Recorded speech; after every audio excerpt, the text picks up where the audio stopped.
नमस्कार दोस्तों, आज का जो हमारा लेक्चर है उसमें हम आगे बढ़ेंगे। जो लास्ट लेक्चर में जितने हमने क्वेश्चन किए हैं, जो क्वेश्चन हमने किए वो सिर्फ यादृच्छिक चर यानी रैंडम वेरिएबल के बारे में थे। रैंडम वेरिएबल सेट करना और फिर उस रैंडम वेरिएबल के लिए प्रोबेबिलिटी डिस्ट्रीब्यूशन निकालना, मतलब प्रायिकता बंटन निकालना कि भाई एक्स के इस मान की प्रायिकता इतनी है, एक्स के इस मान की प्रायिकता इतनी है और एक्स के इस मान की प्रायिकता इतनी है।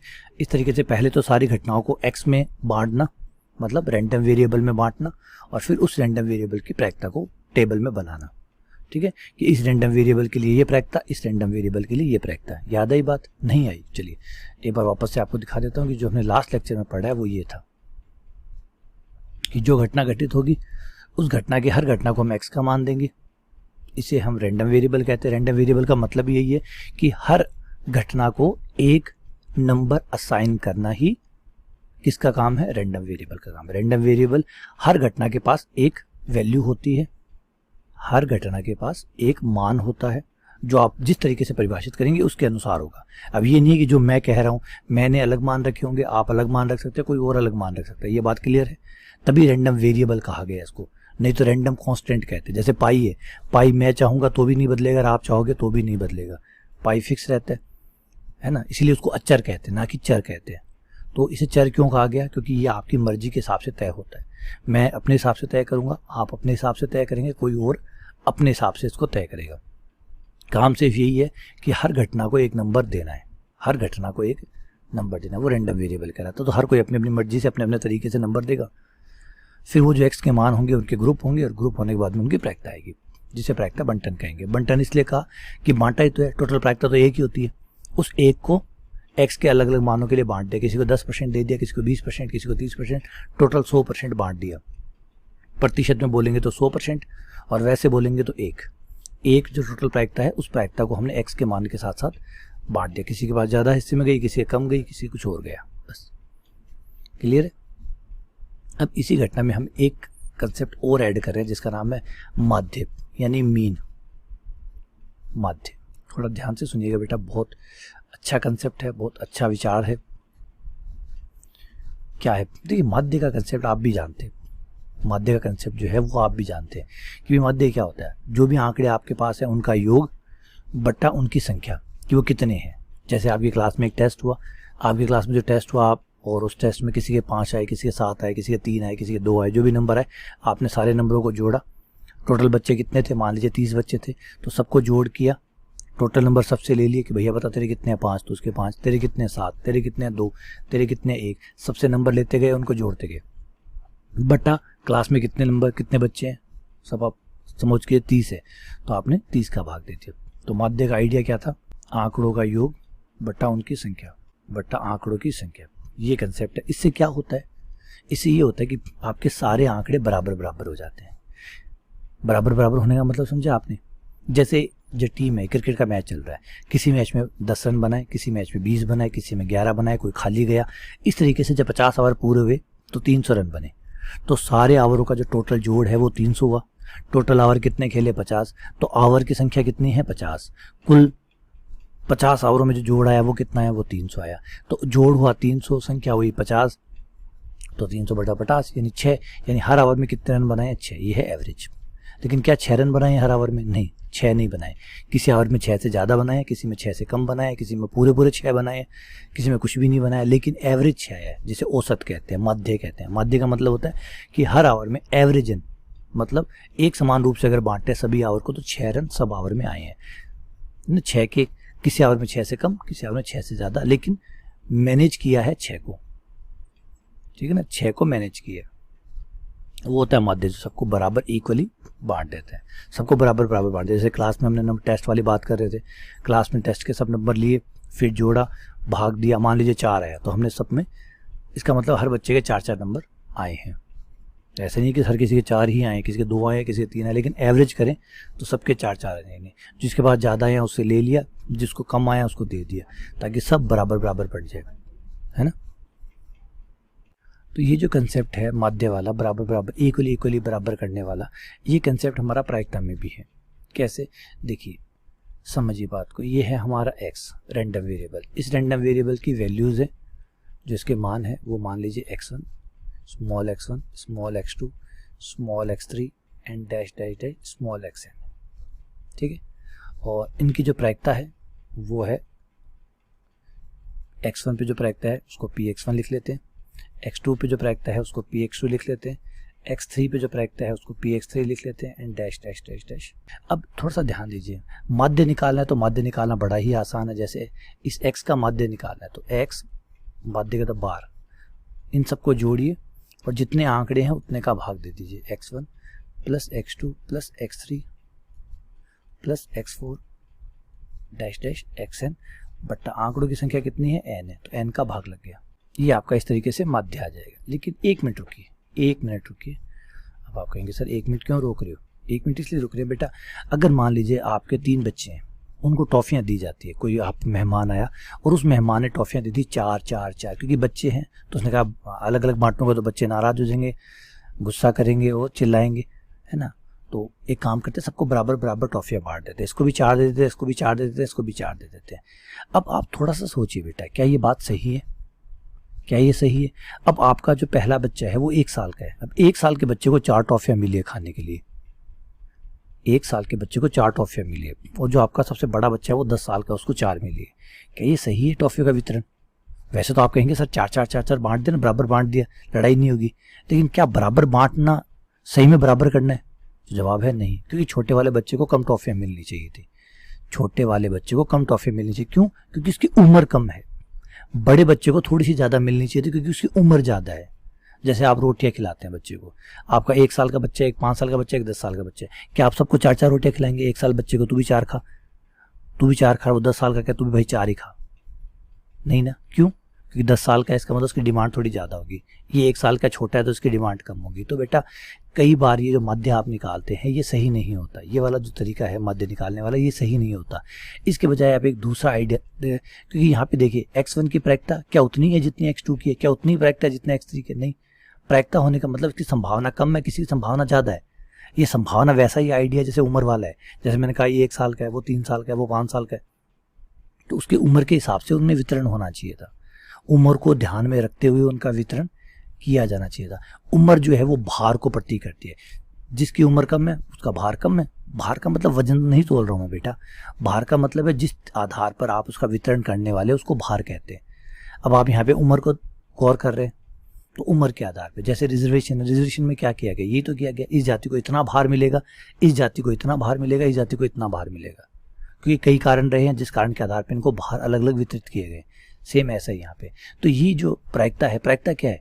ये समझाती है कि x1 जो है वो माइनॉरिटी है, कौन माइनॉरिटी है, कौन मेजोरिटी है, तो उस हिसाब से इनका भार जो है वो प्रायिकता ही तो बताती ना। किसी की प्रायिकता 70% है, किसी की प्रायिकता 10% है। 70% क्या समझाता है कि इसके होने के चांसेस 70% है, तो उसकी प्रायिकता 70% है बेटा।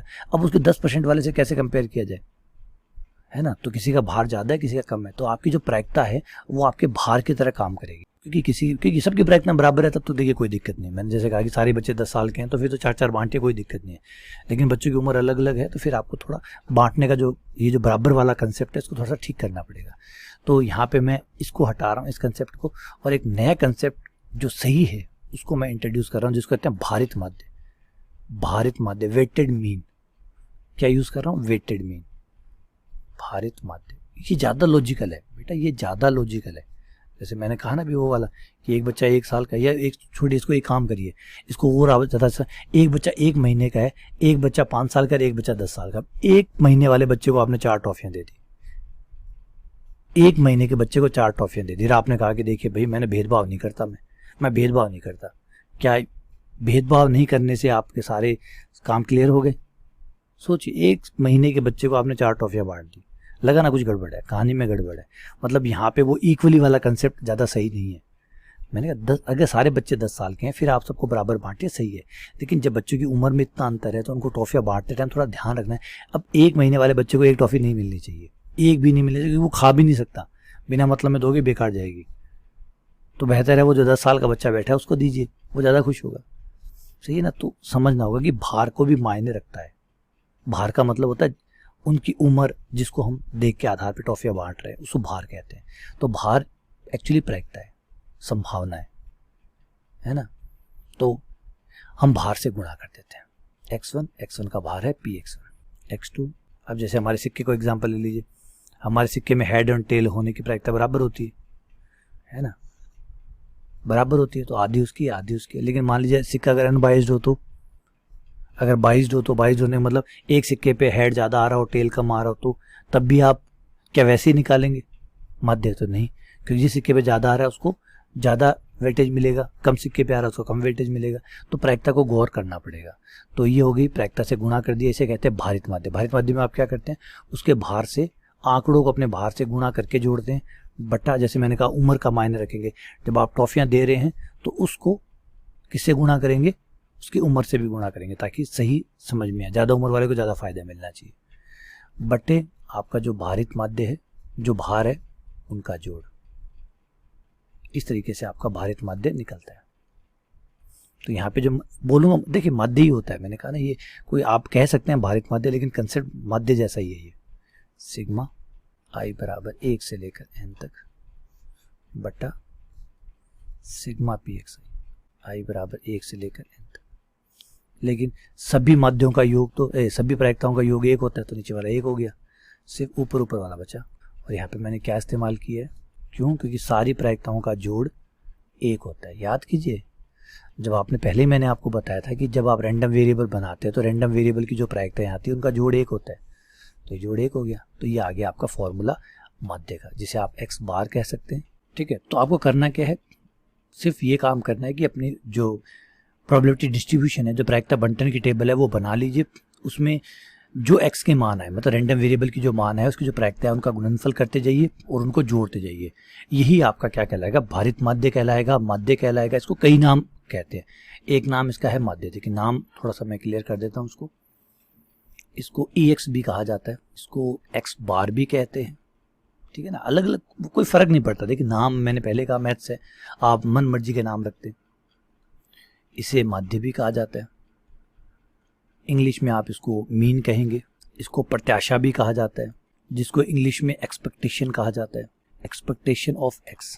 तो ये कई नाम है, नाम में कंफ्यूज मत होइएगा। प्रत्याशा पूछे तब भी वही बात है, मध्य पूछे तब भी वही बात है, मीन पूछे तब भी वही बात है, एक्सपेक्टेशन पूछे तब भी वही बात है। ये सब चारों चीज़ें एक ही है। ठीक है, चलिए एक एग्जांपल लेके मैं आपको क्लियर करवा देता हूँ। एक उदाहरण से ये सारी चीज़ें क्लियर हो जाएगी। एक सिक्का 2 बार उछाला गया। पहले तो आपको एक प्रयोग बताएगा, जो कि है एक सिक्का 2 बार उछाला गया। तो चित्तों की संख्या, मतलब हेड्स की संख्या का माध्य। अब क्वेश्चन आपको समझना होगा, ध्यान से सुनिए क्या कह रहा है। देखिए प्रयोग तो है कि एक सिक्का आपका 2 बार उछाला गया, ये है आपका प्रयोग। सिक्का 2 बार उछाला गया, ये प्रयोग है। तो पहले प्रयोग के आउटकम बना लीजिए, मतलब पॉसिबल आउटकम, संभावनाएं क्या क्या है। दोनों हेड हो सकते हैं, हेड टेल हो सकते हैं, टेल हेड हो सकते हैं, और दोनों टेल टेल हो सकते हैं। अब चित्तों की संख्या, यानी आपका जो रैंडम वेरिएबल है या अक्षरिक चर है, वो चित्तों की संख्या है। एक्स का मतलब है चित्तों की संख्या, चित्तों की संख्या। तो इसके लिए कितने चित्त हुए, 2। एक्स का मान कितना हुआ, 2। इसमें कितने चित्त हैं, 1। एक्स का मान कितना हुआ, 1। इसके लिए एक्स का मान कितना हुआ, 1। इसके लिए एक्स का मान कितना हुआ, कोई चित्त नहीं है, इसलिए 0 लगी। अब आप अपनी प्रोबेबिलिटी बना लीजिए। ये रही आपकी टेबल, ये आपका एक्स, ये आपकी प्रायिकता पी एक्स। एक्स के कौन कौन से मान हैं, 0 है, 1 है और 2 है। प्रायिकता कितनी कितनी है, 0 की 1 घटना है। एक एक्स का मान 1 के कितनी घटनाएं हैं, 2 घटनाएं, टोटल है 4, 2/4। फिर 2 की x बराबर 2 की 1 घटना है, 1/4 होगी।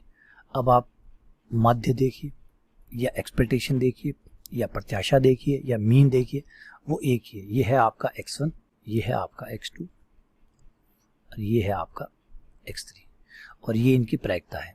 x1 पर प्रायिकता, x2 पर प्रायिकता और x3 पर प्रायिकता।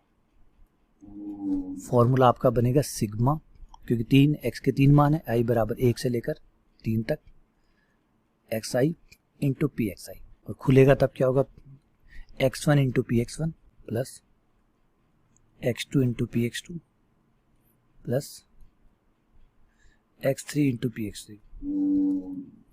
ये लीजिए 0 इंटू 1/4, 1 इंटू 2/4, 2 इंटू 1/4। ये हो गया आपका 0, ये हो गया आपका 1/2, ये हो गया आपका 1/2। तो आपकी प्रोबेबिलिटी आ गई 1, माध्य आ गया आपका 1, एक्सपेक्टेशन आ गई 1, प्रत्याशा आ गई 1, मीन आ गया 1। तो इस तरीके से आप निकालते हैं। क्लियर है, आइडिया समझ में आ गया, ठीक है ना। तो इस तरीके से मीन निकाला जाता है, प्रत्याशा निकाली जाती है, तो ये तरीका होता है। तो यहाँ तक उम्मीद करता हूँ कि कोई दिक्कत नहीं होगी आपको। अब आगे बढ़ते हैं, अगला है प्रसरण का आइडिया। जब सांख्यिकी लग ही रही है तो कि ज़्यादा जानकारी के लिए आप सांख्यिकी पढ़िए। मैं यहाँ पे ज़्यादा डिटेल आपको नहीं देना चाहता क्योंकि काफ़ी टाइम लगेगा, क्योंकि वो सारी बातें समझाना, क्योंकि ये सांख्यिकी का हिस्सा है। तो सांख्यिकी के अंदर मैंने सारी चीज़ें क्लियर की हुई है, वहाँ आप जाके हर चीज़ के बारे में पढ़िए। प्रसरण क्या होता है, माध्य क्या होता है, डिटेल से हमने माध्य का, बहुलक, इन सब के बारे में बात की हुई है। वेरियांस प्रसरण के बारे में बात की, तो वहाँ आपको सब कुछ मिल जाएगा। यहाँ सिर्फ मैं डायरेक्ट फॉर्मूले पे आता हूँ, क्योंकि ज़्यादा बताऊँगा तो पूरी सांख्यिकी मुझे बतानी पड़ेगी, जो कि यहाँ सही नहीं रहेगी। तो प्रसरण जो है उसे निकालने के लिए आप एक तो से सिग्मा स्क्वायर का नाम देंगे, आप प्रसरण को सिग्मा स्क्वायर बोलेंगे, या फिर आप वेरियांस VAR ऑफ x ऐसे भी कह सकते हैं। जैसे एक्सपेक्टेशन यानी माध्य, प्रत्याशा, मीन को आप EX लिखते हैं, वेरियांस को आप VAR, वेरियांस का VAR और फिर x ऐसे लिखेंगे। फॉर्मूला होगा आपका EX स्क्वायर माइनस EX का होल स्क्वायर। दोनों में फ़र्क है बेटा, ध्यान दीजिएगा यहाँ पे। एक में x के स्क्वायर की एक्सपेक्टेशन है, एक में x की एक्सपेक्टेशन है फिर उसका स्क्वायर है। x स्क्वायर की एक्सपेक्टेशन का मतलब, देखिए x की एक्सपेक्टेशन का मतलब क्या होता है, x की जो प्रत्याशा है, जो माध्य, उसका मतलब क्या होता है, आप x से गुणा कर रहे हैं, उसकी प्रोबेबिलिटी को x से गुणा कर रहे हैं। x स्क्वायर में क्या करेंगे, आप x स्क्वायर से गुणा करेंगे। मतलब ये है, हाँ फॉर्मूले को देखिए समझ में आ जाएगा। एक्सपेक्टेशन ऑफ x का मतलब होता है कि हर घटना को आप उसकी प्रायिकता से गुणा करेंगे और फिर इनका जोड़ निकालेंगे। ये सिग्मा i बराबर 1 से लेकर n तक लिखने की जरूरत नहीं है, कॉमन सेंस है कि जितनी घटनाएं होंगी उतना ही जोड़ होने वाला है। EX स्क्वायर क्या होगा, ये x की एक्सपेक्टेशन कहलाती है, प्रत्याशा, x की प्रत्याशा कहलाती है। ये x स्क्वायर की प्रत्याशा में आप x की जगह x स्क्वायर का इस्तेमाल करेंगे, बस ये फर्क है। और ये जो मान आए इनको यहाँ रख दीजिए, आपका प्रसरण निकल जाएगा। प्रसरण निकलने के बाद में आपका अगला हिस्सा होता है माध्य विचलन का, स्टैंडर्ड डेविएशन। माध्य स्टैंडर्ड डेविएशन, जिसको सिग्मा कहते हैं, डेविएशन सिग्मा, वो होता है under root of variance x। जो आप वेरियांस निकाल लें उसका अंडर रूट ले लीजिए, वो आपका सिग्मा हो जाएगा, मतलब माध्य विचलन या स्टैंडर्ड डेविएशन, शॉर्ट फॉर्म में SD हो जाएगा, SD। तो यहाँ आप देख सकते हैं, ये रहा, ये फॉर्मूला है वेरियांस का, इसका अंडर रूट ले लीजिए, EX का होल स्क्वायर ये लीजिए, ये आप मान रखेंगे, सॉल्व करेंगे, आपको माध्य विचलन मिल जाएगा। तो इस तरीके से माध्य, प्रसरण और माध्य विचलन आपको प्राप्त हो जाएगा। और क्वेश्चन करेंगे, बाकी क्लैरिटी जो है वो सॉल्व से आ जाएगी। तो चलिए, उम्मीद करता हूँ यहाँ तक आपको सारी चीज़ें क्लियर हो गई होगी। यहाँ तक कोई डाउट हो तो ज़रूर बताइएगा, ठीक है। बाकी अगले लेक्चर में क्वेश्चन करते हैं, उससे आपके डाउट्स और क्लियर हो जाएंगे। चलिए, बहुत बहुत धन्यवाद, शुक्रिया।